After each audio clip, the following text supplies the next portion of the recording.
Hi there, I'm Steven Moe and I'm joined by Grant Adams. Today we're going to be talking about the ends of meetings. We've done a series of videos on the beginning and the middle of meetings, and today is the conclusion. So Grant, what would you say would be the first principle when we're thinking about the end of a meeting? In concluding a meeting, Steve, I think you've got to realise that the purpose that you set at the beginning, if you recall, we talked about setting an agenda. Realise when that has been achieved, and if you think it has, bring the meeting to a conclusion by asking the others in the room, is there anything else that they want to deal with today? It's a subtle way of saying, well, I think we've come to a conclusion, but it sends a very good signal that you're not just here for that purpose and you're not in a mad rush to get away. You are here for them, and there may be something else. Whether you can deal with it then is another matter, but at least you get the matter out onto the table. But I find that one of the best ways of bringing a meeting to a conclusion. So Grant, is there anything else that people should keep in mind when it comes to the end of meetings?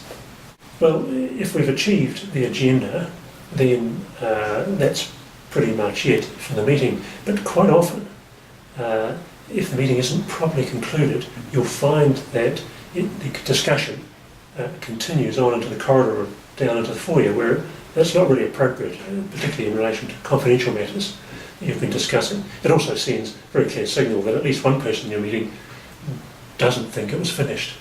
So avoid that if you can. Obviously you can't control everything, and someone might have had a thought just as you were leaving the room.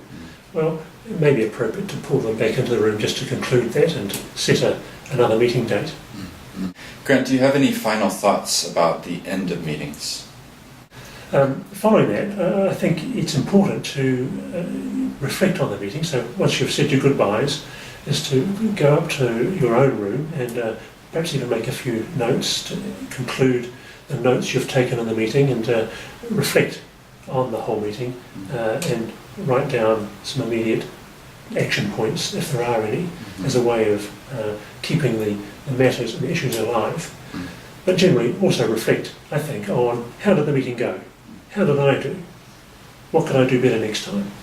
I think one of the best ways of looking at meetings in that regard is to think of them as projects that you can continuously improve, and that's not only for your own sake, but particularly for your client's sake or whoever you're meeting with. Well, thank you, Grant. It's really fascinating to hear your insights about meetings, and this video has been all about the ends of meetings. And that brings us to the end of our series of videos about meetings. We will be choosing other topics to talk about in the future, so please check back, and thank you very much for watching.